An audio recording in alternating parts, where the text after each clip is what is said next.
As the guy who arranged this piece of music, I just want to put out there that it feels like it is just random notes some places. Okay.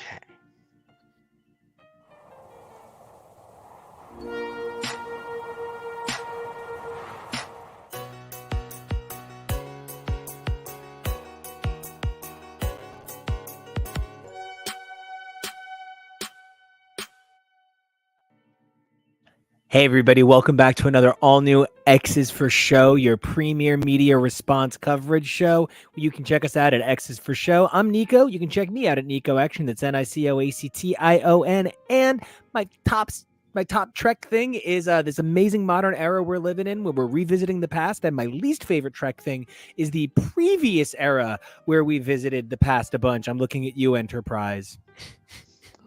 Oh, no. And I'm TK. You can find me at XNateXGrayX.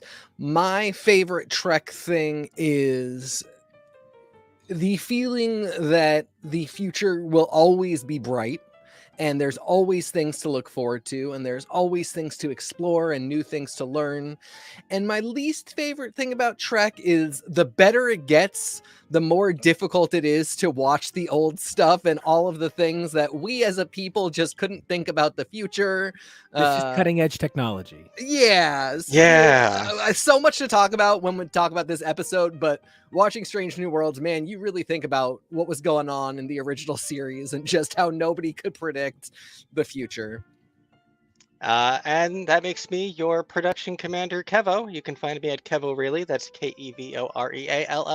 And the thing I think I'm loving the most about Star Trek right now is how much of Star Trek is a celebration of itself and its own continuity and history and rich, vibrant mythology and so many things, from Strange New Worlds, like we're going to talk about the premiere today, to Lower Decks, which we'll also be talking about. So many of these things just love examining and pulling from all of the rich mythos that exists.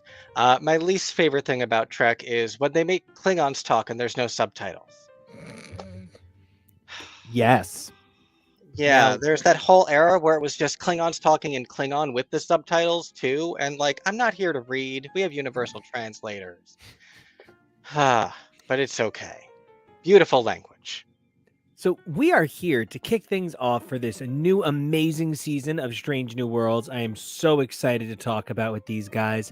We're going to be taking a look at Strange New Worlds premiere, a little bit on its history, a little bit about where it's been. We're going to be looking at Lower Decks and more, especially because Lower Decks and Strange New Worlds are going to have a brave new crossover, and I couldn't be more excited than to see those amazing animated faces in live action smushed up against Ethan Peck's giant Ethan Pecks.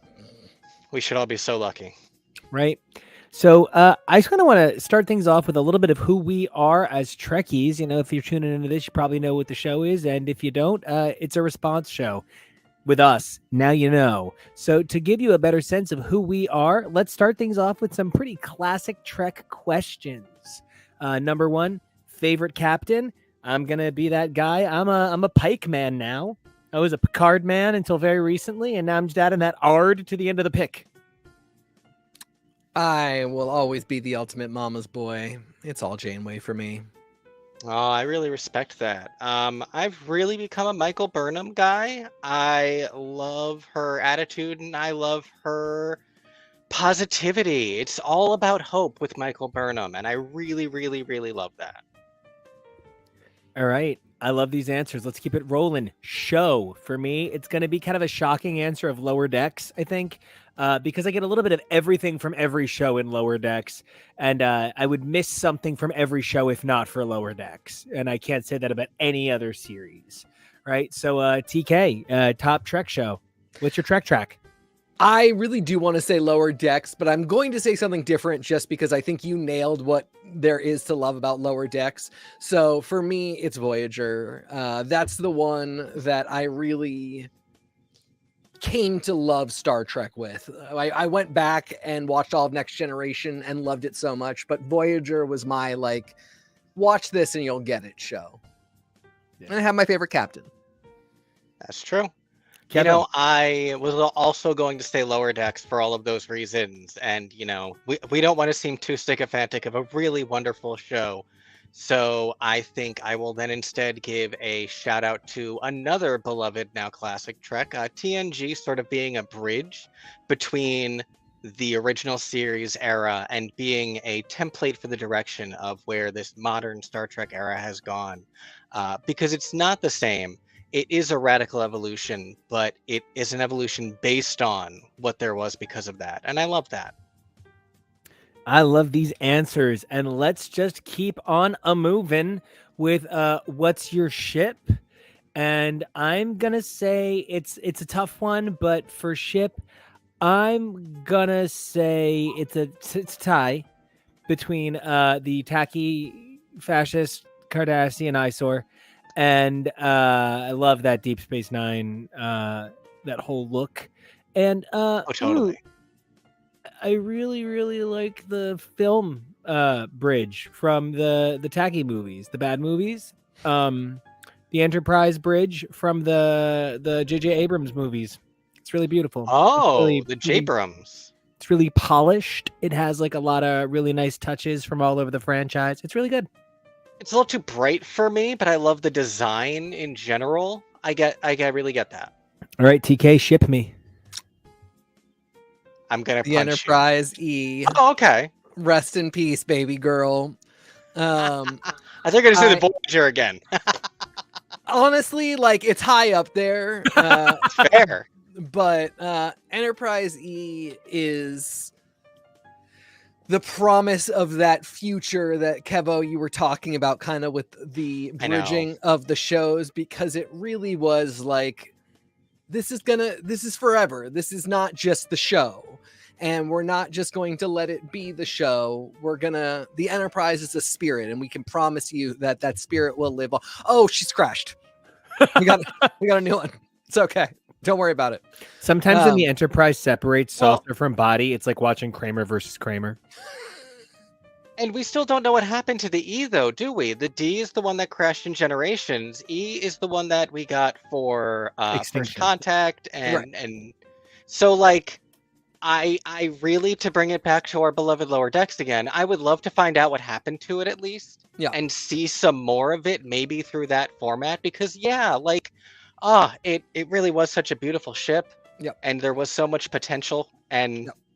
Well, Kev, what's your ship?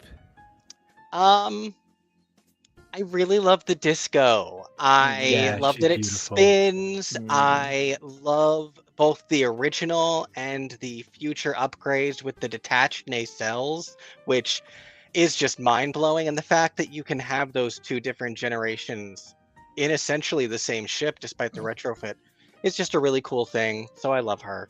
I love the modern nacelles. I love the classic Nichelle Nichols, whatever you can get. I love it. I also just want to say, I arranged this piece of music. I've been working on it a day or two, and I got it done this morning. And I really hope that I captured that Charlie Brown Christmas vibe. Oh, yeah. I think that is the perfect descriptor.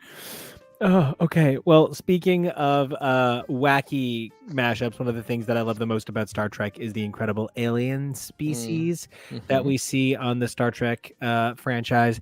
And if I'm going to give it up to one more than any, everybody knows that if I'm attracted to anything on Earth, it's Bajoran boys. I am weak to resist a religious zealot ready to fight at all costs. They do have the saddest urges. You love a spicy boy with principles. You do. I do. They're the stand-in for the chosen people. I would love to try a Bajoran bagel. You know what I mean? But if I'm going to give it to a real species here, like my real choice, not like there's anything wrong with Bajorans. I just said how much I love them. I love you guys and your noses. Qs. The Q continuum. I just don't know that there's been a species. They take so much of the stuff from Star Wars and say, hey, we're different franchises, but we can meet you at the crazy. If I were going to pick one of those, it would be the giant face that the Enterprise just is in the middle of space, and the face just shows up and is like, what are you doing in my living room? But since that's nonsense and will never be referenced again, Picard, why? Why'd you do 3 Borg storylines and not a single face in the middle of space storylines, Picard? It's going to be the meat equivalent of that, which is Species 8472. Truly did love Species 8472. I thought that was just the coolest thing. I thought once Star Trek really established that like everybody is just in space doing space stuff became kind of not special. And like you would have like the crystalline entity, but that was too advanced, like too insane for anybody to touch. And there was that time they met Crystal Waters in space. And she just told them about a gypsy woman. I mean, they needed to know. But that there was a species for whom intergalactivity was biological and moist and liquidy, and that they had all these insane biological things. And then they were like the ultimate enemy that could maybe also be an ally. Was just really cool. Again, Picard, 3 Borg storylines and not a single Species 8472 storyline. Borging.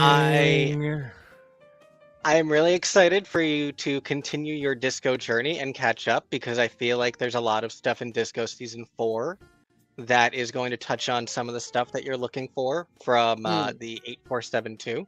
So Nice. That's exciting. And yeah, I really love stuff like that too. I love expanding the parameters of what we would normally bring into a science fiction franchise. And I'm also pretty pissed about Picard stifling the potential of an alien species that we thought was going to be more important. And my alien choice for that reason is the Changelings. There was a little bit of touch on the Changelings and the Dominion War and the fallout of it, but really, for as much as they ramped up the potential of the Changelings being the big bad, it just was dropped. It was dropped so quickly. You're so funny. And so, like, I want more. We saw so much just within the limited capabilities of the 90s on DS9. And there's so much more you can do with CG on the cheap. So I'd really love to see the potential of those characters be expanded. I also thought it was pretty bonkers to put the 2 species that are one entity that weirdly has their own way of separating. And then one is just the mercenary for the other one. Like they're not... my like dream Star Trek fan fiction story was about the Borg and the Dominion like meeting, and literally physical contact between the two just like basically created the annihilation wave. Like there's no way those 2 biologies and technologies could meet and not have an insane thing happen. But I would have even set that aside for a story in which they were like, can you believe how weird it is to be one with your entire species and then to be separated? Like that would have been just them talking about that in some capacity would have been really beautiful. So yeah, huge disappointment that we went in that direction, even though it was still a really great story. And Vedic was an incredible villain. Vodic? I'm forgetting her name. Evil Nepo baby. Star Trek, it doesn't matter. Rose from So I Married an Axe Murderer was an incredible... Harriet.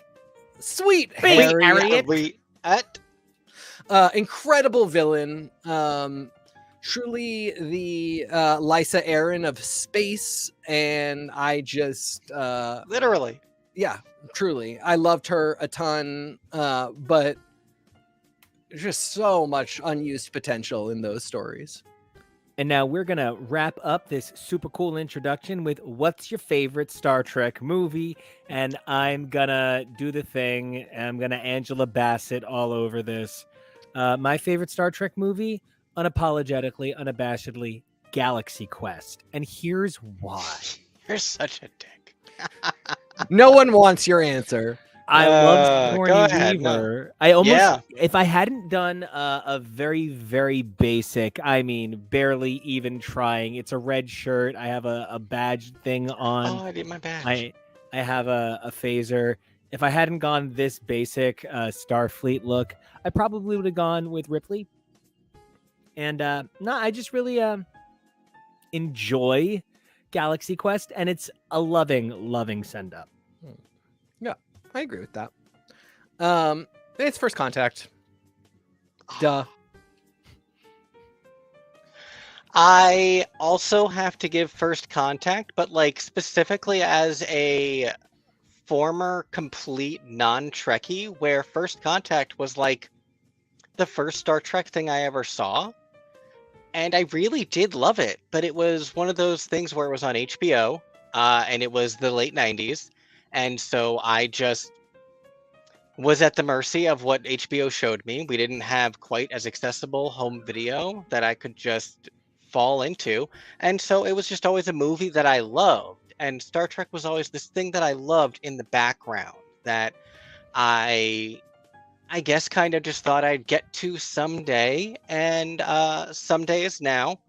And yeah. So I believe you definitely mean Stardate is now. Stardate today, 2023.06.17, and here we are. So, all right, here we are, dear old friend. So let's do this thing, right? We are here to talk about and celebrate the premiere of Strange New Worlds, Strange in Those Worlds, all new, all again.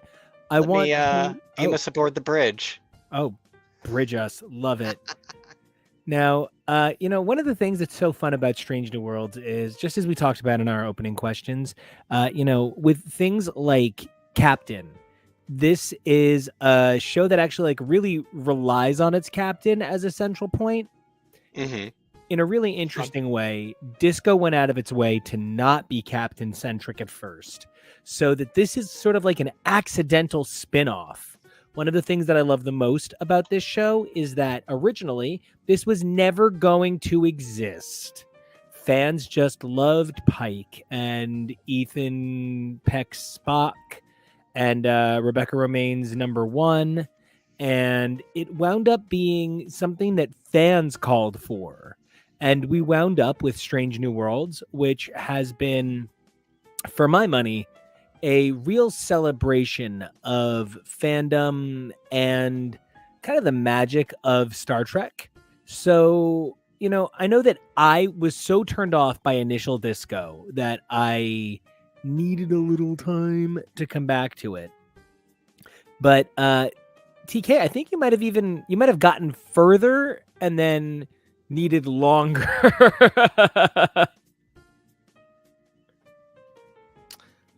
I jumped right onto Disco, and I did feel that it was totally it.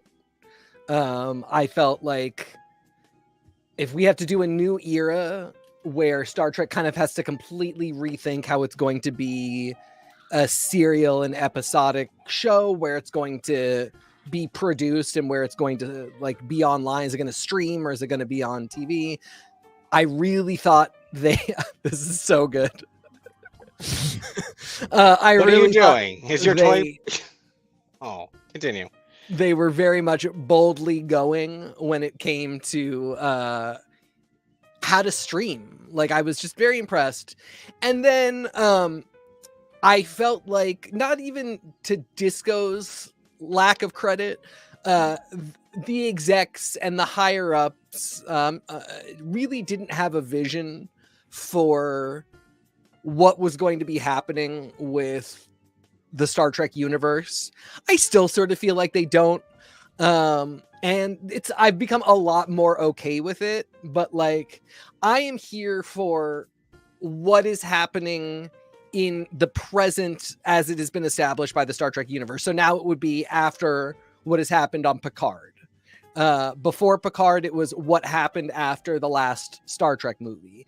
What happened after Voyager came home? What happened with Species 8472? I wanted answers to those questions, and I was totally cool with Disco not giving me that at first, but then it seemed like they just weren't going to be doing that at all.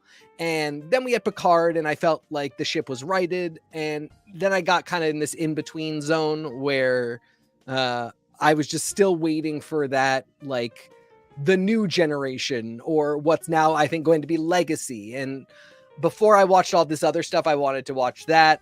And eventually I gave up because this other stuff really is so good that I wanted to kind of catch up on all of it.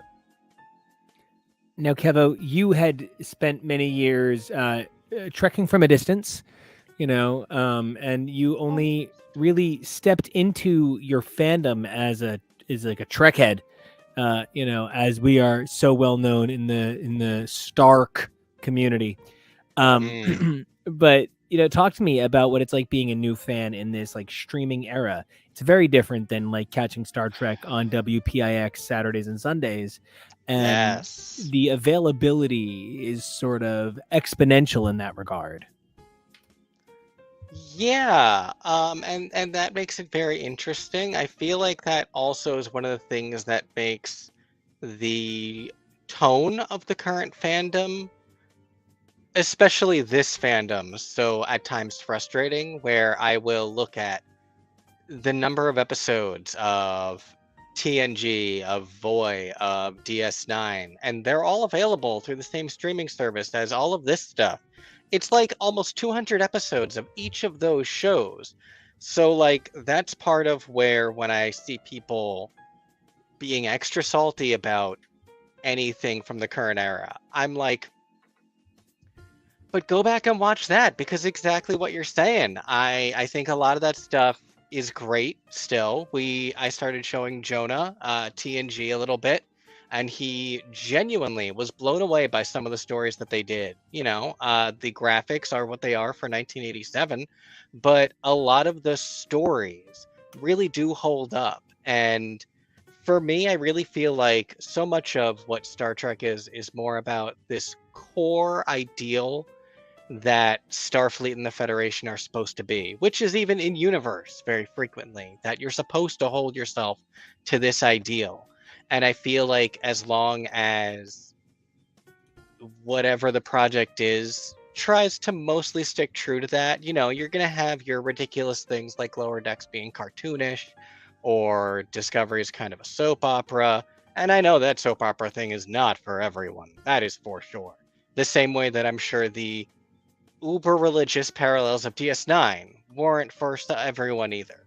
But that's the thing about Trek, where I love that there's all these different flavors and different things for different people. I'm really looking forward to Section 31 with Michelle Yeoh. That's probably going to have a lot of Winter Soldier vibes, I imagine. Guess what? I'm from your Terran Mirrorverse. Oh, by the way. So sassy, and I love it. I love it. So I think one of the things that is so terrific about Disco is that season 1 for me is maybe a little too Game of Space Thrones and maybe not my favorite, but season 2 kind of retools pretty quickly, adds Pike, really offsets the Lorca situation, and Pike winds up so popular that we get Disco, and that from Disco we get Strange New Worlds. And whether it's like right there in that shot, it's Ortegas or it's Uhura or it's any of this blending it's of that lady. It's that lady. I think her name is Mitchell. It's this amazing blending and like refocusing of what Star Trek is that, like, for me it really works.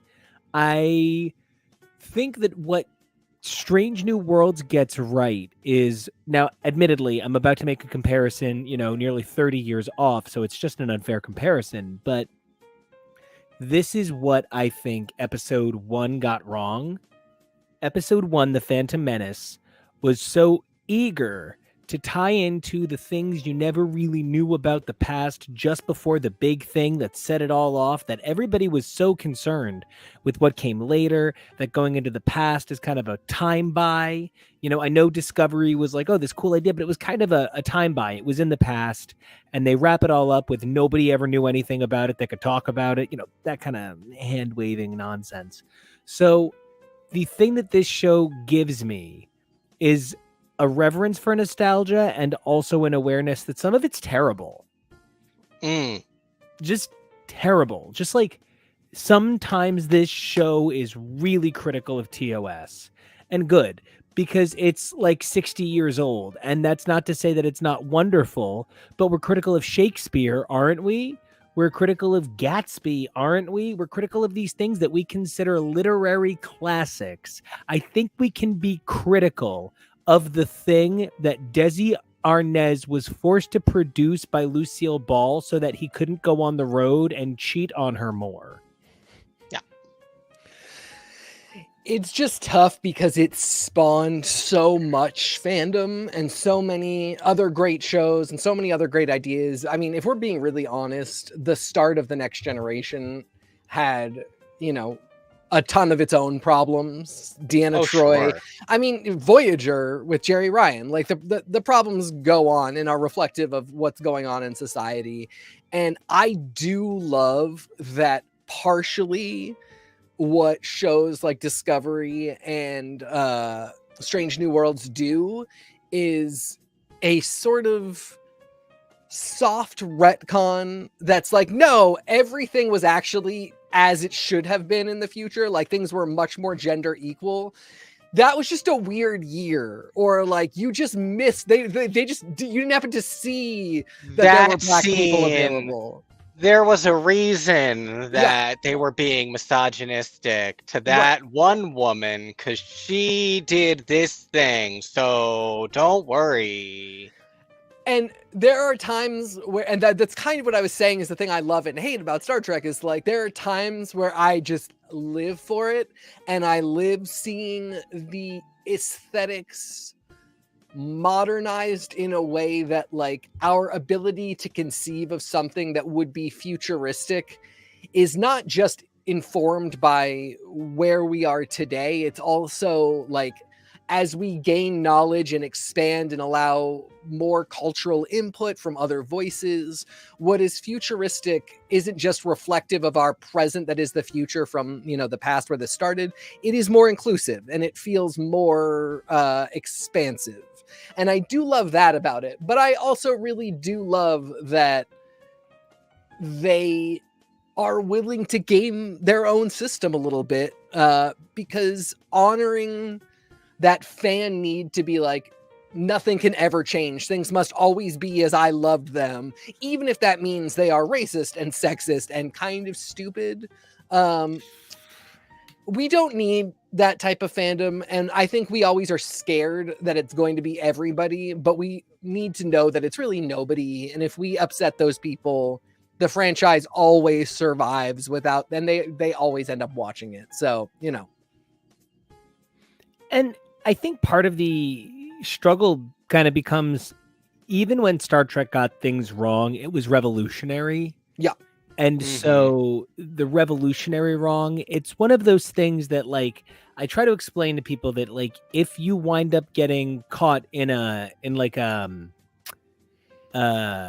social taboo, like, we've changed how we look at that style of humor. And here's all these recordings of you being part of that wave of humor when it came out, and now we are talking about how that's wrong. You need to apologize. There's of course going to be that hit the minute it happens.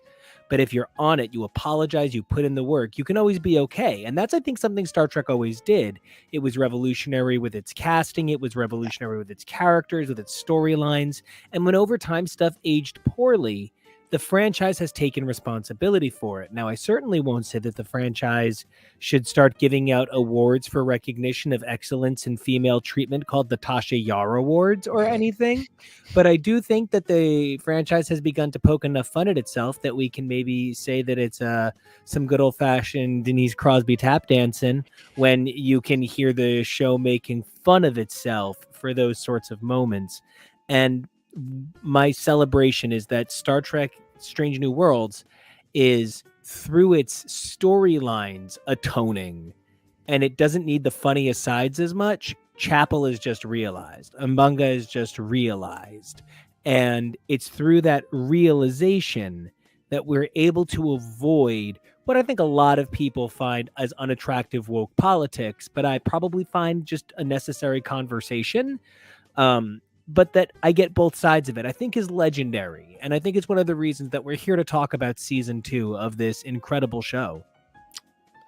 What I will say is when this goes off into a territory that I'm more dubious of, I don't know that they are going to let themselves get to the end of the show without rewriting Pike's inevitable future. I just keep thinking he's going to meet a clone, assume he still has to die, but the he's clone like they're going to put the Gollum. Gollum. There's going to be a Gollum, and the Gollum is and that's where I'm just like, because you love your fans and you know your fans love your shows and you don't want to disappoint them. For me, the kind of ultimate vision of that, and again, I love it, but I also have a problem with it, is the Spore Drive, which I think is so cool, but like the fact that we've never heard of it, but then it has to be a central part of disco. And just in that same vein, I love it so much.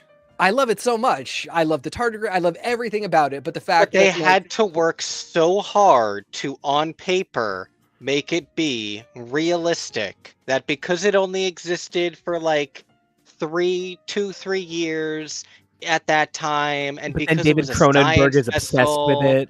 Yeah. And because it disappeared very quickly, and so there wasn't a lot of information, and every other attempt exploded.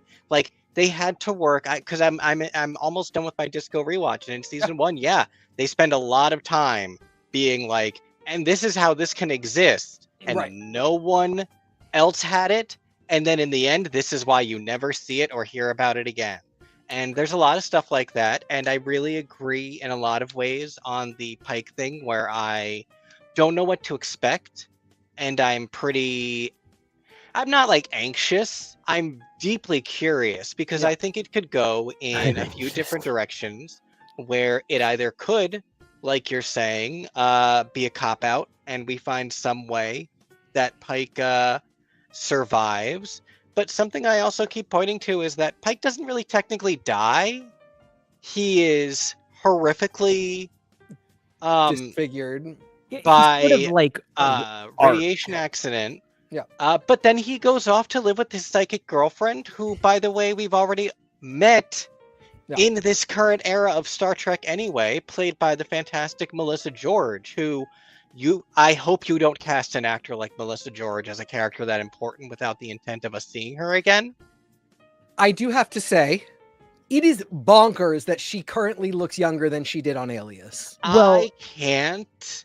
Some people. I actually feel that way about, and I know what I'm going to say. And number one. What the fuck? She legitimately looks younger than when she was on Just Shoot Me, and she doesn't. Like, and I mean this with love, she looks like an older woman. She just looks young. Yeah. And like, that's really cool.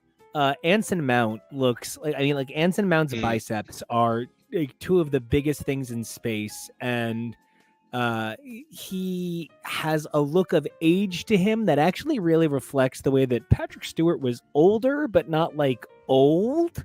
Yeah. So all in all, Kevo, do you have a slide that compares this cast with the original characters cast, original actors cast in those characters' roles? It's got to be said that these people are stepping into some unbelievable shoes, some incredibly famous people. I mean, you've got 5 unbelievable actors up there. That is right. You only have 5 actors up there because the middle women are the same woman. Listen, they're Gene Roddenberry. Mary Gene Roddenberry. A wig will change everything. And still would go on to give birth to Deanna Troi. So I was going to say, she's not done. She's also whatever lady was the voice model for the computer. The voice of every ship for a century or so. Yeah. Crazy. Love her. Busy Barrett. I also just want to say, for the record, the more rotten the berry, the spacer the juice. And I hate you. No, you don't want to say that, actually. Believe me. Oh my god, our YouTube account's been suspended. So the real thing I just want to say, Pike actually clearly needs to be handsome. I'm not being funny. Pike should be handsome. Number 1 should be beautiful. That Spock is incredibly handsome, is great, but that's not what Spock needs, and he does give what Spock needs. The actor playing Umbanga, whose name I will unfortunately ruin if I tried to say, is so out of this Babs is so out of this world, incredibly talented. Chapel is rewriting the role. I would hate to try and be the woman cast as Uhura, except now both women they have cast as Uhura are both like powerhouses. I think that's such a great example of a role where people want you to succeed. It would suck to not be good and like, to be a Nepo baby or, to or have be in some Zoe way, Saldana. to have in some way not earned the role, but be in it because I think Zoe did, by the way. That was not what I was trying to say. I know. No, Yeah. I know. I absolutely. But especially in season 2, I think all anybody wanted was for a great actor to do this particular role especially justice, because this is one of the better examples of like Star Trek was ahead of its time, but we were still are such a backward society that we were nowhere near what the character and the actor deserved. So like they picked the right person. She has been doing such a phenomenal job, and I think it is a sustaining feedback loop of love for the character and love seeing the character that just makes it get better and better. I was not enamored with the writing on her in Yes. season 1 in terms of her lost storyline, especially with the way it developed, and Hemmer and everything felt a little too choreographed. I loved her characterization though and her performance, and immediately having just rewatched the premiere, I already love the things they're doing with her, and the ways they're developing her character and making her such a stronger person when one of the people who's examining the ship tries to go up to her station and she's like, no, this is my job. This is like the flagship of the fleet, and you're not going to tell me that my comm monitoring is not important. And everyone is sort of like, all of her crewmates are impressed by how far she's come because she has. And her and Ethan Peck, more than anyone else, I'm really excited just to see what they could develop for those characters over the next several years, and the things you can do with those original series characters and giving them such more fleshed out stories. I'm also excited for Kirk, but we don't really know Paul Wesley's Kirk as well yet. I know we're going to be getting more of him in season 2, so I hope to be more excited and all three of them be really jazzed on, but we'll see. I would also just love it if something, I guess not everyone would love it, but if something happened where these characters slipped into their own parallel universe, they don't realize it. They never know they've slipped out of focus with our timeline. So Pike keeps waiting for that day. And, but we get to see new adventures where these characters do not fall into those roles, just to see some of these actors get to play out some stakes that are really a little bit more significant. I do think the nature of prequels is that you do know that like Spock ultimately survives, because they're never going to say that Spock was replaced by a Spock bot. You know that, Kirk ultimately comes to have the Enterprise, and we never heard about the Enterprise 1/2, which is the slightly smaller scale Enterprise that zips around with the only other spore drive. Like, that's not what's going to happen unless they do something like that. So there's ways in which I do hope that they manage to break free a little bit, but I think they're already doing that. This season premiere did some really bold things by not having Pike in number 1 be the star of the show. I think it's a season premiere move to make Pike and number 1 the focus, even of an episode that splits the cast. And then what was everybody else doing is episode number 2. But they said that is not the necessary situation here, because this cast is so strong, no matter who you put where, everybody is gonna be top notch. And so I did long for Pike and number 1, but it was great seeing the cast fill in the blanks.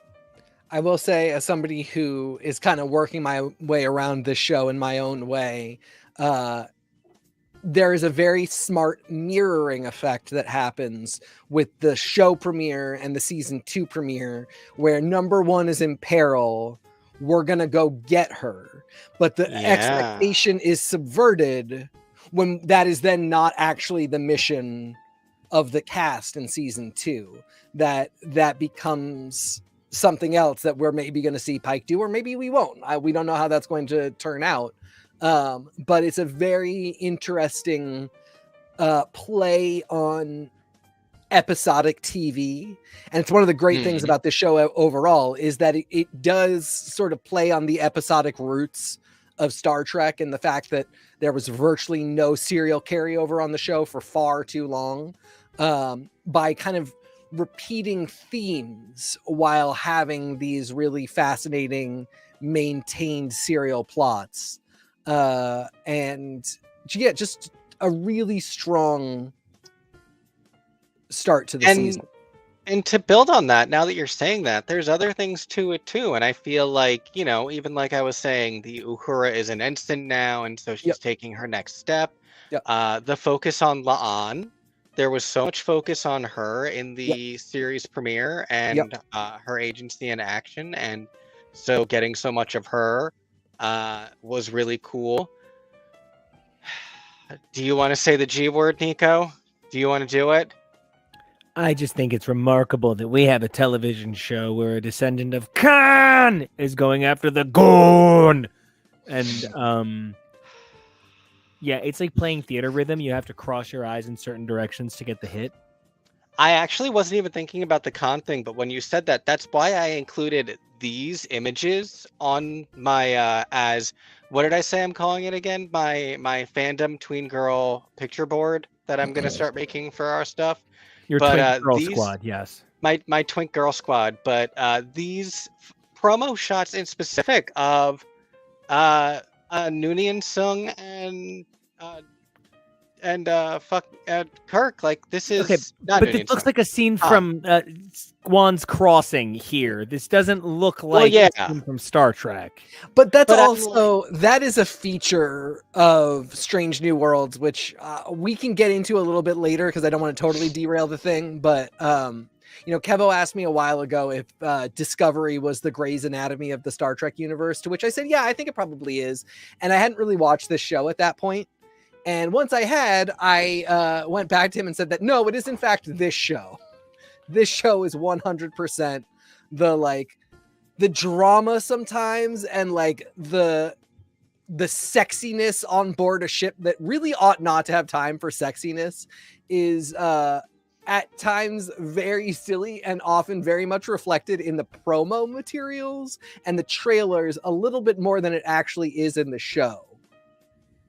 I see in here it's I think it's that I feel Disco is more Grey's Anatomy because it is all whispering and crying, whereas I feel like, yeah, there is the drama to this and there is the emotion and the sexiness, but there's also the slapstick and the surrealness, which is why I think I would actually call this more of like a Boston Legal, to wrap it around to a Bill Shatner reference, because, you know, yeah, I absolutely see where the emotion stuff is, but then you also have like, I don't know that I ever really saw Grey's Anatomy going so far into the ridiculous as the fairy tale episode of Strange New Worlds, or you know, just several of the other. There's just some really out there silly body swapping. Body swapping is a little bit wackier than it is, I feel, weepy, as I feel the Grey's Anatomy nom de plume could become. And this is where I'm showing that I have watched entirely too much of the show because, you know, after 25 seasons, it actually has gone to all of those places. But I say, I thought the season 19... It's not a cartoon yet. The season 19 event was the unicorn tornado, wasn't it? Right, exactly. Like, and you know, it has the unintentional slapstick of absurdity where you're like, they can't have just had an earthquake in the middle of the plane crash after first contact, and that's Grey's Anatomy. But I like, generally what we're getting at is this idea that like primetime soap tropes are still alive and well and can't really be shooketh off wherever you go. This photo, I mean, come on, I'm living for it, but it is Yeah. It's a set photo for mail. Well, because this is sassy. This is business. Okay, speaking of sassy and business, we're going to weigh in on this premiere and we're going to move to the next thing because we're going to talk about this stuff a million more times and we love talking about it so much, right? It's, we're supposed to actually cover TV shows in the Sunday TV broadcast, but this just took such an important part of our summer. So, okay, the premiere. My two bigs. Hold on. First off, should we put up Kevo? Oh gosh. Oh yeah. Important breaking warning, ladies and gentlemen. Mm-hmm. We got a red alert. Just to be clear, perhaps we should have done it sooner. We haven't said anything so far, but we are now moving into like legit spoiler territory. So certainly, spoiler alert for anyone who doesn't want to know the full any amount of full details or potential spoilers for future of Strange New Worlds. Thank you for the reminder. So, plot of the episode, now that you are spoil warned by the co-working team of our amazing unit. Can't believe I managed to get that out no matter how hard I tried to stammer it. The plot is Pike goes off to see what he can do to get a lawyer to defend number one, who I hope is Spock's fiance. I love her so much. Meanwhile, Spock and a team of Enterprisers steal the Enterprise along with Carol Kane, possibly just playing Carol Kane. They steal the Enterprise and they stymie a Klingon false flag Enterprise operation with the help of one Miss Catherine Khan. Wait, no, that can't be right. Noonien Sung. Wait, that can't be it. Noonien Khan. Right? Anyway, her. Yeah. And Nooner. Nooner. And altogether, it is what honestly to me, and I think part of where I'm being a little aggressive about the plot of the episode is because while I thought it was a great episode, I give it a B+, and I give the average episode of the show like an A-. My biggest complaint about this episode, and this my big takeaway number one, it was so great to see the cast be wonderful without Pike, who is my actual top Star Trek character, like number two, actually. Number one is Kieran Reese, and that will never change. But he's my number two of all time. Seeing an episode be so great without him just proves why he can be so great and it not take away from the show, because everybody else is just as great. It's just a matter of your taste. The thing I really hated about this, hey boy. I know. The thing I really hated about this episode, really truly, this felt like it would have been the plot of a Star Trek The Next Generation movie that I hated. This would have just been the plot of Star Trek The Next Generation 5. Insurrection 2. And I would have just been like, wait, why is there a false flag operation by the Klingons? And wait, now Riker's stealing the Enterprise because Picard's been arrested and only Crusher can save him. I fucking stopped caring. But as a season premiere, it works a lot like the Lower Decks episode where I can't. My brain. Kevy, help me. Not Boimler. Mariner. I'm like Pandy, you or me. Pandy. Mariner goes to save her mama. It's got the season 3 premiere. Yeah, it's got perfect balance with that. Yes. But big takeaway, B+. Just really hated that it felt like we've seen it before. What did you guys think? I think he really nailed something that I couldn't really kind of coalesce into my thoughts about what was not like perfect about it. One of the big flagships of that kind of storyline and like storytelling that I didn't love was, and this is something Kevin and I talked about, the random kung fu steroids in the eye storyline. Just like when it was in the Still of the Noche on Happy Endings, it was hysterical. Yes. And space is weird. I looked it up because when weird stuff like that happens, I'm like, all right, maybe that's a reference to some canon. Yeah. Like there's a person whose body on lower decks can dissect into its parts and they can float around. That's canon from the animated series. Right. Weird stuff is sometimes from something. Right. It's not. Yep. And Kevo, I did the exact same thing because I have not seen all of Strange New Worlds. Is it not similar yeah. to the drug that Rafi takes in Picard? It's not specifically. It's Nope. not any sort of like that if that is some sort of specific type of drug that we are supposed to make a connection with, there's has not no been reported. Yeah. No. That's Okay. yeah. So that was really weird, and like that everybody seems to be vaguely in love with Nurse Chapel, but not in any way where that's going to be a thing. Like I actually really thought that she and Spock were in a relationship. I mean, canonically, there's stuff. Right. But which I only know recently learned. I know Yeah, that Spock has a fiance, nasty. and and That's and complicated. then that they are having this like I mean, it turns out it's a lot more EMS and KES than it is or EMH, not EMS. The from Voyager, their relationship is a lot more of that. But for a second, I was like, oh, do they have a thing? Especially when like she's got her arm around him and they're gonna go out the airlock together, and it was I all was like, hey, please don't kiss. such Grey's Anatomy. That was when I was like, this is Grey's Anatomy. But get then that. also just like that there were kung fu steroids in the mix was bonker stonks. But that means the people you're saying are the most Grey's Anatomy are the medical staff too. 100%. You can't seem to escape it. Friggin' It would have only doctors. been more ridiculous if they started playing an Epcot-esque version of Ebony and Ivory as they floated through space. And I guess I just lot. wish I could have probably eaten that scene a lot more had somebody in the transporter room been like, God, our lives are ridiculous. Because the show doesn't seem so scared of doing that. No, I agree.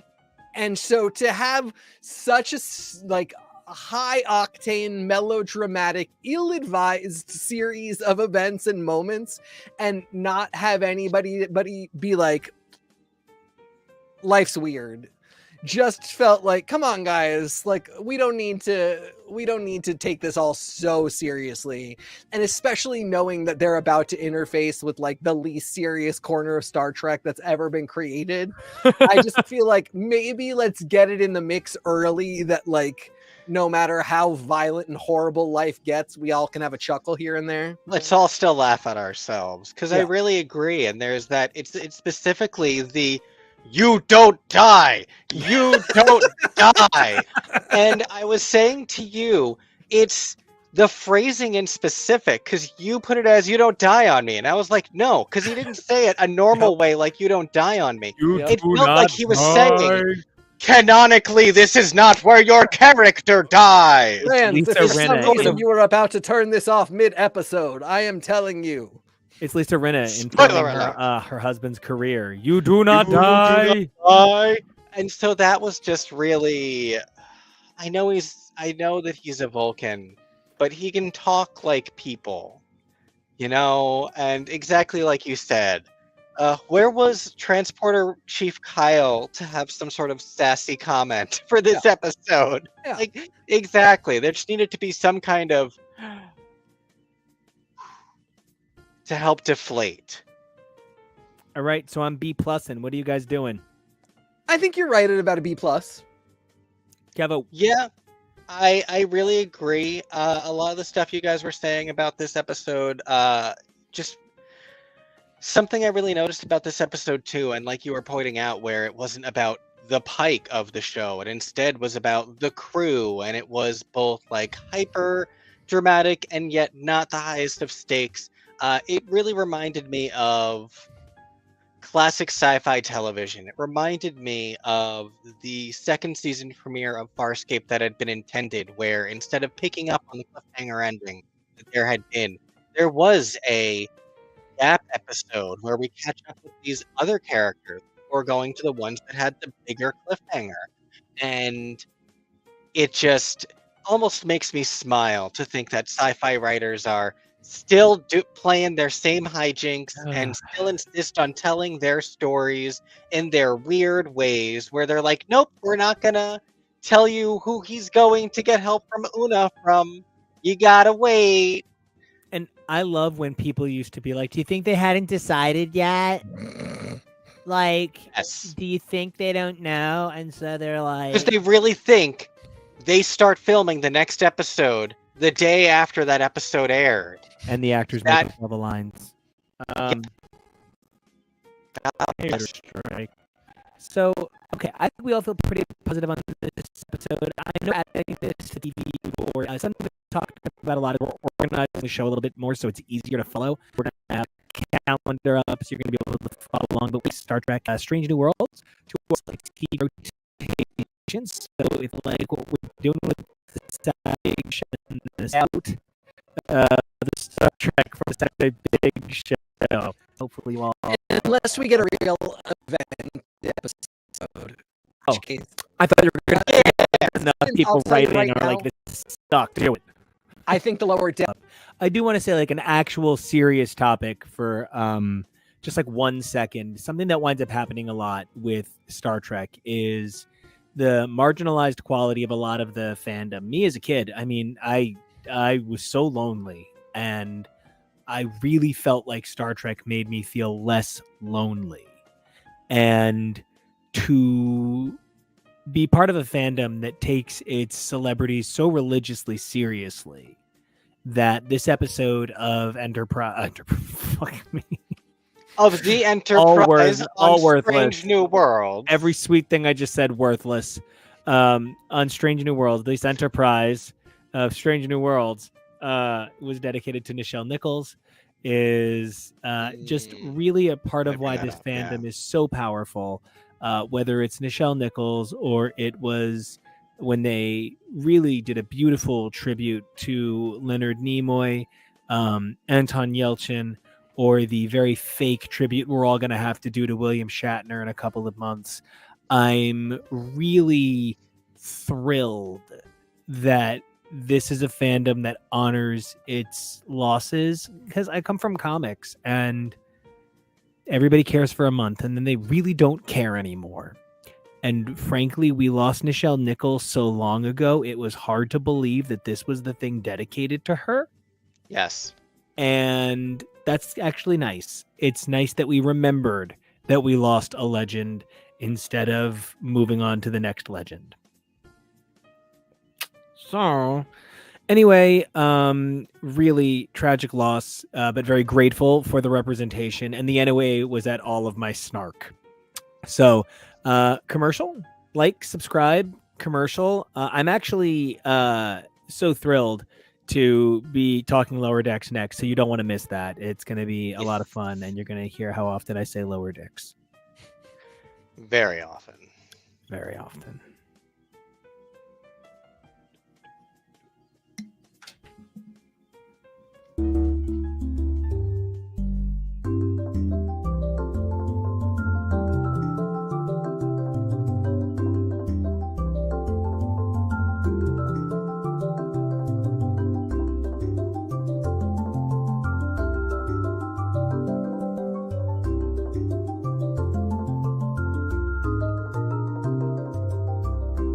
This was a fairy tale style anime film that used Mario as like the pieces for it. And it's why we had, you know, this wizard that looks like a penis. And it's why she couldn't possibly end up with Mario because look at him. So instead we needed to have this weird Princess look like- Bubblegum? Thank you. I was literally about to say he looks like he's from the Candy Kingdom. You have weird stuff like Toad is a woman. You have Bowser. You have the magic to turn into a teddy bear, but if I put you in a box when you're a teddy bear, I will be able to defeat you readily. And who is Girl. this Miss Endless character? Yeah, She seems that's- like a nightmare. I Yeah. don't trust her. No reason you Whatever should. this is, this and now I'm seeing leg warmers, so I'm realizing, was this Flashdance? I don't even know. I think he's just supposed to be like a ballerina, like a pretty ballerina girl. And it's funny, like the Toad is such a good example because this is so early on that we don't actually have an aesthetic standard for Mario stuff at this point. So that, why like, not? Yeah, because like it is just so few pixels that depict what any of these characters are, that if you decide like when they're fully drawn it's this, there's really nothing that says that's wrong. By the time you get to Super Mario Land, or Super Mario World I should say, it's clear enough that some decisions are starting to be made that you cannot change and that you can't deviate from so spectacularly, which is why the Saturday morning cartoon shows are very faithful and don't take the same type of liberties.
Hey everybody, welcome back to X's First Show. That clip in the middle of our commercial break there is from our Super Mario Brothers episode, where we covered the Super Mario Brothers film. We talked about a lot of the games.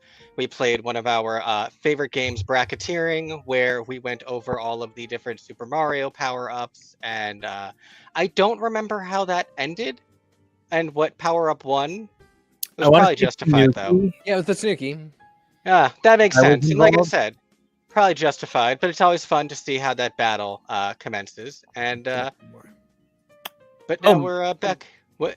I just realized I really want to get a tattoo of a flat symbol with a tanuki leaf instead of the base of the flat symbol. I love that. I have no idea why a flat symbol, because sharp symbols are ugly. Anyway, guys, actually, it's kind of on topic. Okay, it's not. I just want to say it on air. I discovered an entire world of musical notation that I didn't know existed. Like there's like kind of like 10 or so basic jazz notations that like everybody that jazz fakes knows. There's a deeper lore. And one of the things that I love about when you think you know everything about something, and like, me today, learning about the depth of jazz chords that I didn't understand. Actually for this, that's actually why I learned it. And that's how it's kind of on topic. Some of the notation I was using used terminology I probably hadn't seen since like I played in jazz bands and had a fake book, everything that was put in front of me. And that's something that I think is what makes for a really good twisted animated series, twisted in a good way. And Lower Decks plays by a fake book. In order to play one of these games, you really need to have a commitment to the quality of canosity, right? You need to care that it feels accurate. The thing that made me so angry growing up when comics or TV shows would get dates wrong. Look it up. It's on a piece of goddamn paper. Look it up. Look it up. Okay? Yeah. Look it up. But when you get the spirit of something wrong, that's tougher. I come from musicals, right? And, I think about like three really great marks in Rent, and I'm going to use like three big ones, and I'll use one who I can draw a direct line here, right? No. Yeah, I know, right? But for those of you who don't know, there's a number of performers from the musical Rent who have been in Star Trek, and specifically Disco boasts Wilson Cruz from the touring cast of Rent, who played Angel, but more notably Anthony Rapp, who is the original Mark in both the New York Theater Workshop production and the Broadway production, as well as the off-Broadway production a few months earlier. He then did the 10th anniversary tour. Guy's just a legend, and really was close personal friends with Jonathan Larson, the writer. And he knew Jonathan well. So when he played Mark, who was in many ways based on Jonathan, as well as, based on the lead of La Boheme by Puccini, really definitely one of those merging of real life and theater. And he would play it with an authenticity, a realness that was a whiny straight man from the village, even though, of course, Anthony Rapp himself is a gigantic homosexual who, every time you talk about Anthony Rapp, if you don't give like 10 seconds to give him his flowers, because it was his bravery that took down Kevin Spacey and reignited the Me Too movement on the behalf of homosexuals. Women, of course, had been fighting it, but every now and then gay people forget that women are people, and that we need to be allies to them and stand by them and tell them that we believe them and support them. So anyway, then I think about Drew Lachey, who was Nick Lachey's younger buff brother, who would literally hulk off the Mark sweater, like would literally hulk it off. He played it excellently. He was a bit more of a dancer and a bit more of a comedian and a very good singer, but he wasn't like as strong an actor. And then I think about Joey Fatone's performance. Guys, I saw him multiple times. Just here to have a good time. He was excellent. He was really excellent, like shockingly. Like he could have been a Broadway actor if he had not been Joey Fatone and Sync, hottest guy ever. And I guess what I'm trying to say is, if you want to play Mark, you either needed to know Jonathan Larson or be in a boy band. No, I'm trying to say that the spirit of a thing, who this person is, Mark, can be portrayed so many different ways by such vastly different people. And that's what Star Trek is. That's what every ship is, and every captain is, and every alien nemesis is. And Lower Decks, instead of necessarily taking on any one perspective, performs the beautiful job of putting it together and acts as a review of the best of Star Trek and gives you an exceptional performance of some of the most familiar songs just in ways you've never heard them. And it really, thank you guys for letting me monologue for 4 minutes, because it was really worth the feeling it gave me to be able to get it right. It felt like when Tori Amos tells me what I think. I think some of the garnish in there was maybe a little bit extra. I think you went some Me Too places that were unpredicted. But overall, I understand the spirit of what you're saying. Are you saying we don't need to stand with women, Kevy? Are you the problem? Yes, I'm the problem. That's exactly what I said. I love this. I loved what I found this picture. I feel like this, in so many ways, encapsulates some of the things you're saying in regards to this is the window for their bunks in Lower Decks, where they live in a hallway and they're literally looking at the ass end of the ship. That's the butt of the ship. They're literally looking at the fumes. But Tendi is thrilled, and we'd be thrilled, and so many Starfleet people are thrilled, and so much of the spirit of Star Trek and Starfleet and a Star Trek program is about that feeling, exactly like you are saying, that can be portrayed by an Anthony Rapp, or by a Drew Lachey, or by that really hot dude who's in the final performance. He's really furry. Oh my god, he was so hot unnecessarily to play a Mark. But, you can put so many different hats on this thing, but it's about what the heart is. And gosh, I also was putting it together a reference for me in specific. Yes. I love you. It's my favorite Sondheim review. Guys, I just need you to see that this was the advertisement they used for Drew Lachey and Rent. Oh yeah, 100%. Oh, if you wanted to send that to me and have me put it up on the board, and also They- just send that to me in general. They, TK kind of looks like Drew Lachey. Oh, I God. see it. I really do. It's the Yeah. strong eyebrow. It's the, Oh, it's thank the you, everybody. pronounced Yeah. ridge. It's very sexy. And Mhm. No it's the complaints there. it's the fact that your pecs are like, you have Starfleet pecs. You have that like rib cage that Yeah. like protrudes. But yeah, so when we say that like you can portray things differently, you know, Rent is a celebration of living, not dying from AIDS at, you know, the rebirth of New York in the gritty streets of drug addicted The Village. And then here's Drew Lachey's giant chest conveying the same thing. I mean, they really were just like, I You- remember this. How is this not queer bait? how is that not See boy for him Rent? for as low as $50 rent. And that's actually Site for Rent was the official website. Like, I forgot about that. But yeah, and you're Site for absolutely Rent. right. This is boy for rent. See him Yeah. for as low as $50. It Holy would be crap. like if they'd had posters for Daniel Radcliffe and Equus being like, "Want to see Harry Potter's cock?" I really just want to like Photoshop on Johnny Rapid's face and Yes. change nothing else. Nothing else would Change change, nothing including the else. tattoo. Wolf Yep. Legrand hears us and is starting to wonder who this Drew Lachey is and how young he is. So, It's too late, Wolfie. late. he's older He's a than you. granddad by that site standards. So, Oh yeah. All right. So back to Trek for a second. So Lower Decks. I've talked ad nauseum. Everybody else should. one of the things I always Drew Lachey. look for in a show is I always say the best example of this is Dollhouse, where they introduce a concept and a technology, and you know, minds can be written onto anybody, and you know, you get these people that are blank slates, and you can put whatever you want on them. So of course, we use them as prostitutes and sex bots. We get there in the first episode that is so obvious. Of course, that's what we're going to do. And a show that I don't like will be one that's like, oh, it's the sex bot murder mystery of the week.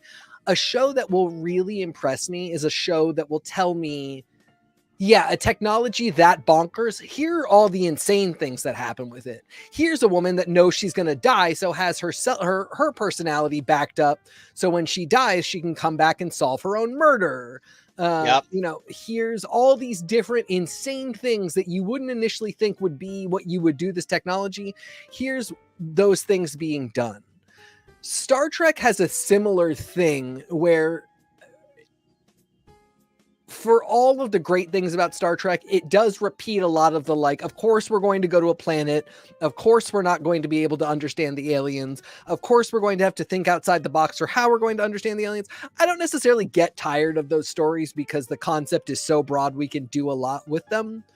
What impresses me so much about Lower Decks is that they say, of course, this really bonkers thing happens sometimes when we try and have contact with another species. Here's that story. Of course, this kind of mishap would happen with this type of technology. Here's that story. Of course, not everybody on a ship is command material. Here are Yep. the story of the people that are not. Here are the story of the dirtbags. Dirtbags have to be on ships too. And dirtbags Someone make it is up. vacuuming the floors. That too, you know, so Someone. somebody who's a great man is also the janitor. Like dirtbags get high up, and amazing people are janitors. All of these things are true. Here are the stories, and Star Trek has needed that for such a long time, and I understand all of the reasons why it didn't happen before this, and why it's not right now going to be, or up until now, going to be what we see in a live action flagship show. I love that they decided to go there with this show, and I love that they've taken it all the way to doing a crossover episode between a very melodramatic show like Strange New Worlds and this show that can have a bunch of fun. My favorite example of what you're referring to is always there's an episode where the teaser is, again, they live in a hallway, and so everyone is just hanging out in their bunk, and Captain Freeman starts floating through the hallways, glowing with energy, with a mystic mask on, proclaiming herself Manuki, and Manuki. she is here to uh, I got return Manuki. her works, and she's converting the ship into a Manuki temple. And they're just like, why do they always touch these artifacts? Somebody get her down. Because, yeah, and it is a little dramatic at times because of that, but also this is a job for these people, and they're briefed on these weird things will often happen. And there's so much joy and comedy and new ways to look at these things that I really, really loved from Lower Decks, where the stakes are frequently incredibly high and incredibly low at the same time. I asked you to rewatch the third season premiere because I wanted you to be refreshed on it, so I could bring up the fact that Nico and I accidentally watched that episode 7th Right. of the entire series. I don't remember how we did that by accident. Something with our Fire Stick glitched.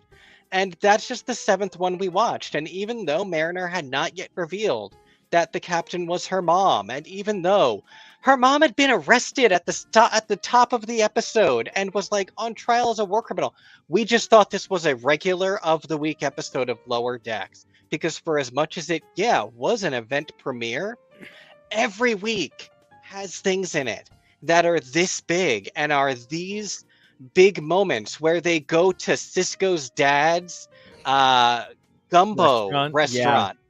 And we see that Boimler grew up on a vineyard, and I'm pretty sure that's one of Jake's sweaters. I'm not from Hawaii. All of these things constantly throughout this whole show. Not every episode is necessarily this big, but most episodes have several things that you would get from an episode like this. And gosh, that is so rewarding to come to every episode of this show.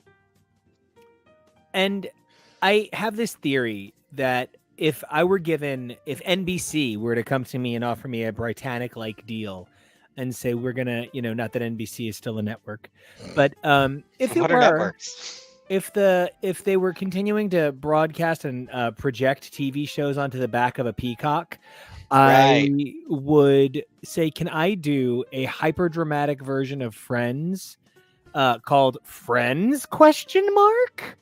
Because I think there's actually this overlap of where Friends gets so fucking ridiculous and Breaking Bad and Succession get so ridiculous that you actually just have this overlap of, can you imagine if Ross was so incredibly fucked up from losing his wife to another woman who was now going to raise his baby that he adopted a monkey?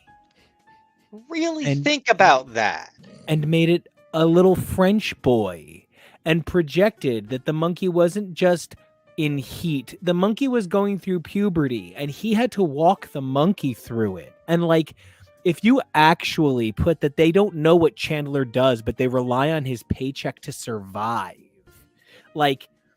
There is this level of ridiculous that Friends hits that is actually the same kind of level of ridiculous as Skylar's having sex with that decently attractive man in his office and he dies. It is that Skylar the best character on that show.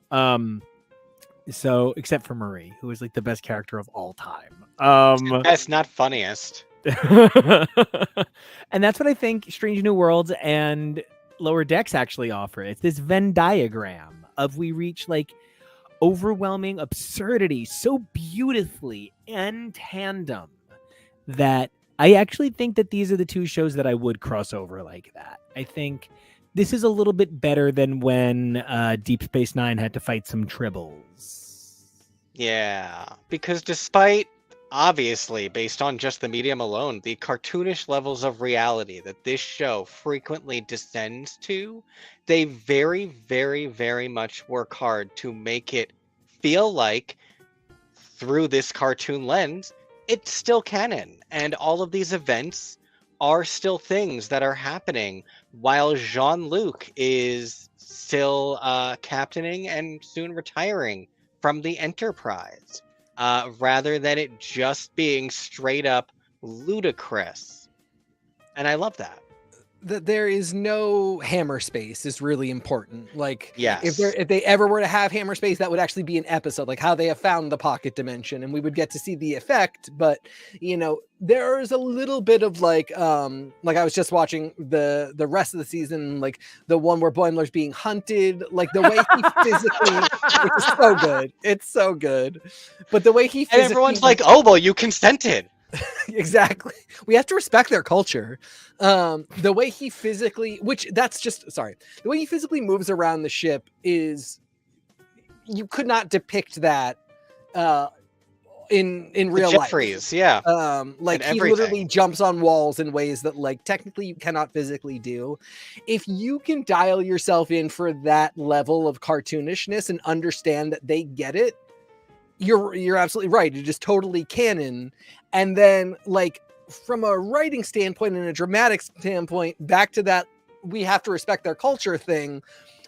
Of course, they would never on Voyager or the Next Generation let somebody hunt somebody else on the ship. They are so... Star Trek's mission to, foster relationships with other species and to follow the Prime Directive does at times put people in scenarios where you're like, this is insane. Like, this really ought not to happen. So to play the other side of it, where you're seeing a cartoonish result of something that is taken very seriously in ways that seem absurd in the real life show, is just a really brilliant way to flip the script. And I just think if they did it on Discovery, it would be like, well, Discovery exists outside all time and space, and they do whatever they want, and they are the show that always has the excuse. This will never have actually happened. Nobody will ever know. This took place in a pocket dimension.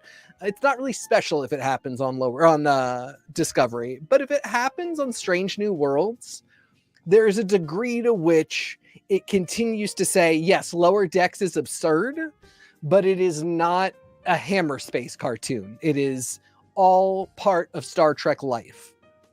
And I think that's best exemplified by Agamis or Badgie, who both kind of represent like real... Peanut Hamper. Yeah. A Peanut Hamper. But then for all of these, there's Amiglamo, who is like... in so many ways, while very funny, and I do love casting, and like I feel bad about saying this, I'm not exactly coming out like full Zootopian or anything, but like Mr. Peanut Butter is illogically attractive, and I'm just so grateful for Dr. Miglio fixing that for me. But the thing that this show provides, that I do think you guys are right, it's that it gives you that chance. The emotional stakes are always as real. That's the thing. The emotional stakes are always 100. And one of the things that's so great is there is hammer space on this show. If I may, the hammer space is something the other shows can't afford, which is an unlimited amount of backstory, because we can always cut away to it. Yeah. So the hammer space is that Shax knows Major Kira Nerys. The hammer space is that everybody here served in the Dominion War. The hammer space is that stuff. The backstory of the episode that I was referring to, how Freeman is able to get out of her trial and is rescued, as they reference Tuvok came in and helped. They reference Bateson, who is the character played by Kelsey Grammer on Star Trek The Next Generation, who is like a TOS era Starfleet captain pulled through time that we didn't ever really touch back on again, but here we can. There was an ensign in season 2 or 3 of TNG who was supposed to be a more major character, and it just never worked out, only in 2 episodes, and they brought her in as an admiral because they have the ability so much more easily to do things like that in animation. There's this article going around that I can't help but agree with, and it actually affects my understanding of like my life. Right. I recently, and that's why I've been living in this hat. I went to the Jack Daniels factory and found out that it takes like, seriously like 500 people, like 400 of whom live in this one little town, to make every bottle of whiskey. And it got me thinking about how things are made. And I started thinking about how many clocks made in the history of time must have just been wasted. Because you made it with one wrong gear work, so it doesn't run at 60 seconds. So it's wasted. And it's sort of like in that vein that I've really been trying to think about like how things come together to paint this picture, to make this show per se, right? And I think that one of the operating principles that Lower Decks gets to use is that the show exists to facilitate other stories. Other Star Treks are responsible for crafting narratives, but Lower Decks, as a result of its unique position, only exists to respond to narratives. So, with that in mind, when I think about this show's viability, the show as a response, its viability is longer and greater than any Star Trek on air because other Star Treks are limited by their physical capacity to interact with the world around them. As such, after 7 years, every Star Trek looks dated with the exception of Disco, which did a time jump. Now, that time jump involved total surrender of physicality, such that Disco would have a hell of a time pulling off the same feat again. It's a one and done, you know? Yeah.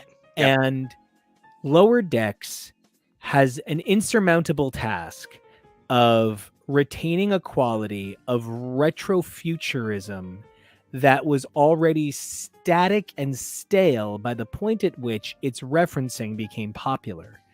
And the thing that Lower Decks gives me that no other Star Trek show ever can, and this is why I opened the episode an hour and a half ago with "This is my number one," is that Lower Decks is able to actively give me moments in a universe that is gone. No Star Trek show on TV can provide for me what animation can allow as a surrender. And subsequently, by not taking itself too seriously, one of the fundamental arguments of everybody's discussion point, we're able to have an animated show that watches effortlessly, that watches comfortably. If this tried to get real serial, I would need it to be one episode a season. I would love a really heavy manga anime kind of episode each year that's like hyper dramatic, but I don't know. I just really feel like this show does something really special, and I'm looking forward to seeing in a franchise that has featured a number of beautiful marriages over the years, like Gene Roddenberry and Marjorie Barrett, who have played every single character in the entire franchise.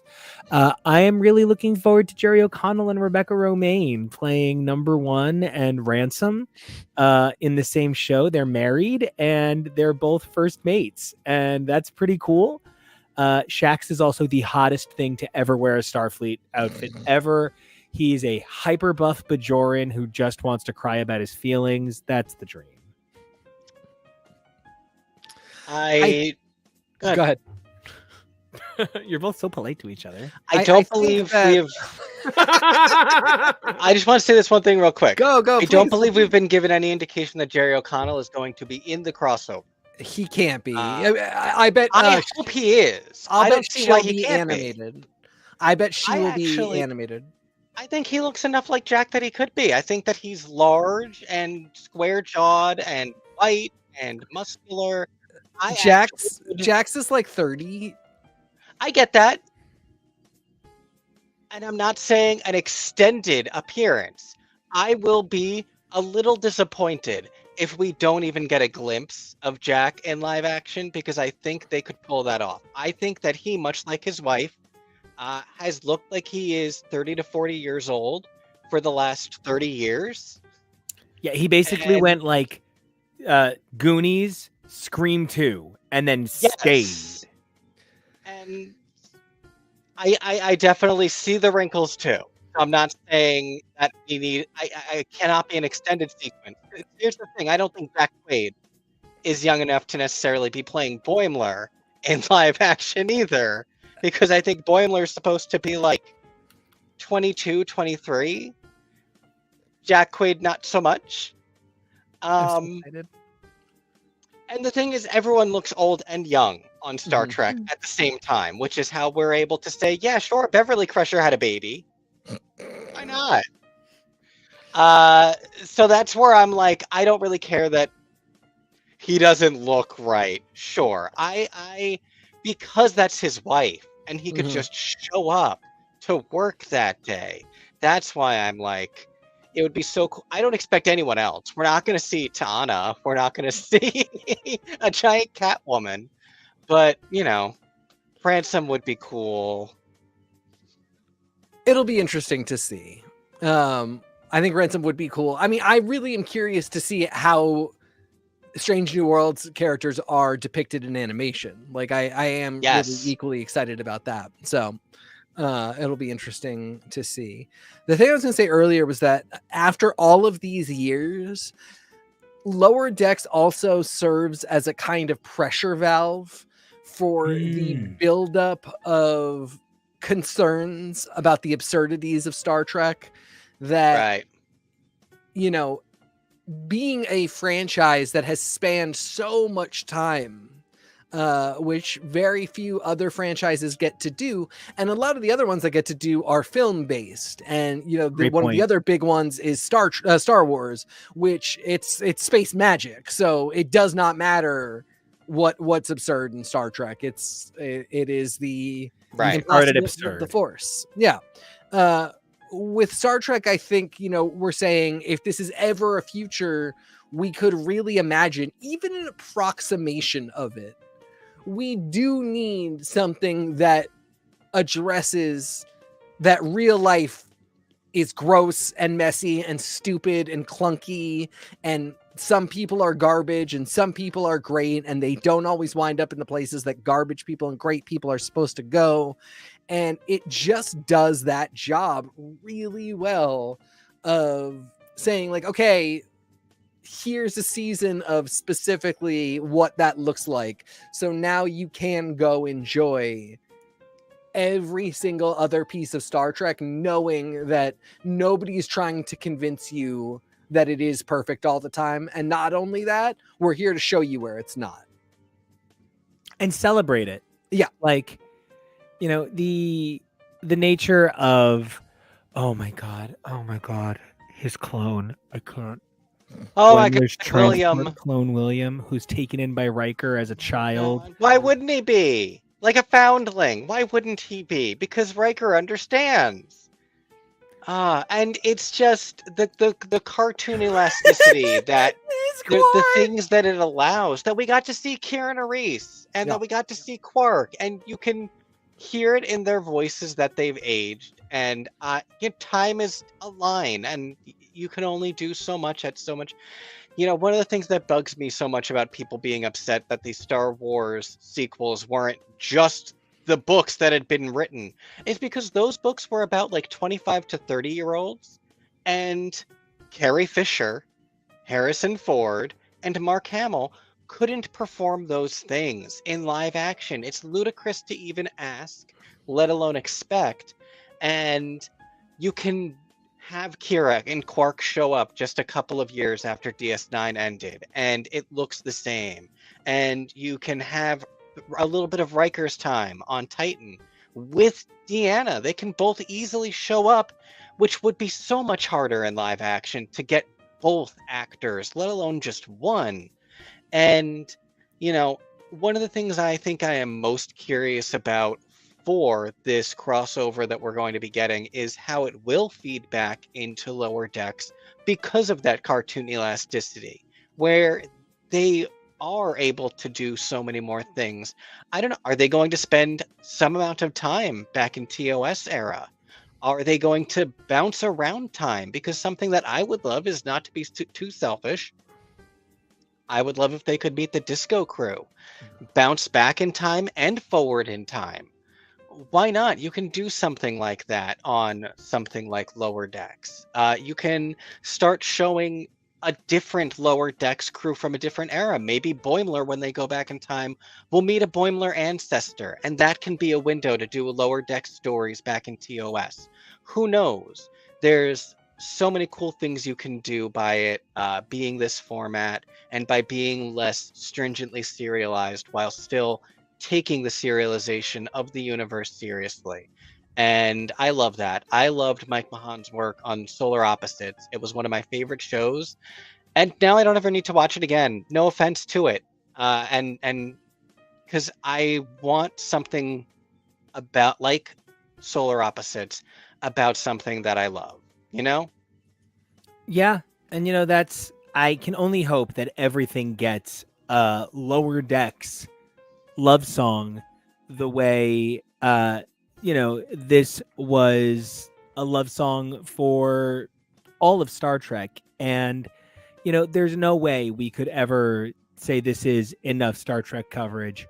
We have so much more to talk about, and I am super excited to continue covering into I'm so excited to continue covering Star Trek and to see where it's going from here. Keva, what's on the upcoming board?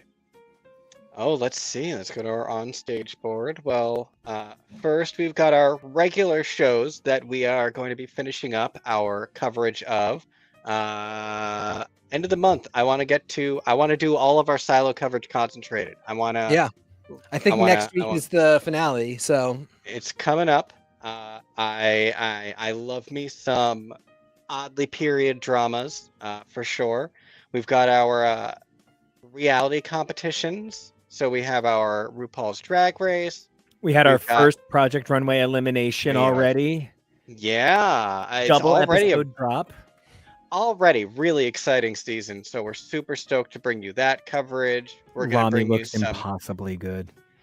Oh, we're going to bring you some food truck, which is just always a good time, no matter what, because it's just fun to see food, and it's fun to see people crash these trucks. There will be a crash. Tyler just enjoys eating so much. It's so sexy. He really does. And torturing these people over the phone. He really loves it. And then we've got our coming soon board with a whole bunch of host of projects coming up over the next year that we're excited to cover. I actually want to comment two things about this board. One thing it's not on the board, and one thing that is on the board.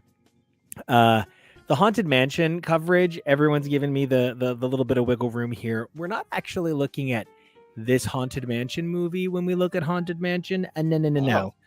We're looking at every iteration of story ever attached to any iteration of the Haunted Mansion. That means we're looking at 11. But so we're not. Just it's one of 11. Okay, just making sure, because it sounded like you were saying we're covering everything but this movie. No. I was like, it's the total history of all the ghosts. We're gonna look at the manor. We're gonna look at the plantation in California. I gotta add an S. Haunted Mansions. Yes. The whole neighborhood of Haunted Mansions. Every mansion that has ever been haunted, we will be speaking about. Well, because we'll make up a little neighborhood. Little known fact, there are no two Disney theme parks with the same area containing the Haunted Mansion. It is in a different land in every single Disney. So it's in a Fantasyland, it's in Liberty Square, it's in New Orleans Square, it's in Frontierland, it's in Adventureland, it's somewhere different every single land. I'm gonna make us a promo image that's the OC opening image, but instead of McMansions, it's all Haunted Mansions. Absolutely. We're looking at a whole neighborhood. The other thing that I'm really excited about is we've been putting it off forever, and it looks like it's going pretty well. We brought back comic coverage this past week. Super grateful that everybody came and was a part of that or tuned in. It was really great to talk about the state of comics. And in accordance, we're going to be taking a look at some of the promised Disney Afternoon comics from a few weeks ago, as well as finally kicking off Vertigo by the Years. And I was really excited because I spent a good part of like the day organizing the document. And what it taught me is we're definitely not doing it by the year. That's for fucking sure, because there's like periods of like 4 years, even at what you would think is the heyday of Vertigo, where 4 years of books is still not as many books as they published in 1993. So it's going to be, there's no way to do it by the year. You got to do it by the years and then by the month. It's Stuff like that vexes me, but it's just how time works sometimes. By the ball of wax. anyway. All right. Well, here's some Gosling abs for you. There you go. Well, go back to that big board for a sec. I just want to celebrate that big board you made. Thing I'm most excited to talk about on this big board. I told Kevo the secret ending to the post-credit scene at Rise of the Beasts, and and I told him about it, and we were grocery shopping, and he had like a visceral reaction. I think it's funny. I think it's fine funny. I don't need it, but it was really funny. The thing I'm most excited to cover on this board is probably, I think I'm most in for Strange New Worlds for the season. That's where my heart probably is the most on this board. Maybe Haunted Mansion, because like, you don't have blueprint schematics of the Haunted Mansion graveyard scene without having an attachment to it. So, but what do you guys think? What are you most excited to cover? And then say where we can find you. Kevo. Oh, I'm going first. No, you're not. TK, you say, I just wanted to say your name because it sounded good. TK, where can everybody find, no, what do you want to watch? I'm on this. I'll do both. Thank God, man. So you can find me on Twitter and Instagram at xnatexgrayx. And I think right now I'm reaching far into the future, and it's the Marvels. That trailer just gets me every time. We just found out that show favorite Alyssa Wong will be writing the new Captain Marvel with art by Jan Basil Dua after the spectacular issue 50 that we just saw from Kelly Thompson. And this upcoming classic Captain of her own coming in to write. It's just very exciting. So yeah, I mean, the Marvels, I think, really is where my heart is at for the future of Marvel, and I can't wait for it. But in the meantime, I'm gonna love all these other things. And where can we find you? I said that already. Say that first. Oh, fuck. All right. Kevo, you and you. Me and me. Well, I'm loving Strange New Worlds, but now we're in it, so I'm more thinking about, things that are in the future, much like Teak. I'm also excited about Marvels, but I think a little sooner, I'm excited for the Barbie movie. A lot of really cool things that we're seeing about that. I'm excited for Lower Decks, like I've been saying earlier, and whatever direction this new season might take. And I'm very intrigued with Ahsoka. Oh, yes. We didn't watch Rebels, and I don't know if we plan on watching Rebels before Ahsoka. There's a lot of these cartoon shows, and we have only so much time, so I'm not sure. But they design these things that you don't have to. So I'm interested to see then what that will look like and how that will all play out. We love what we've seen of the character, and we're liking a lot of the Star Wars stuff right now. So yeah. That'll be cool. All right. Nico, what about where can everybody find you? You guys can find me all over this amazing network, and you can find me at Nico Action. That's NICOACTION. And as always, you can find me. No, I guess that's everything. Cool. You can find me those places. Neat. And it's Pride Month, so let's do it real quick. You can, of course, check out my work in Young Men in Love, which won a GLAAD Award. So proud, super grateful to Joe Glass and Matt Miner for making that possible. I also won a gaming award, super grateful when it comes from within the community. Always the best. And so until next time, keep those worlds strange, keep them new, do voyaging things, Heck neck yeah. your gens, Gen your necks or something like toss that. TOS, get hit with the terms of service. Stay Violation. strange, stay new, take on the world. And tomorrow we're going to see you where you will hear me scream about some reality stuff that is real intense. And I can't wait for that. But until then, stay strong, stay smart, and we'll see you. Bye.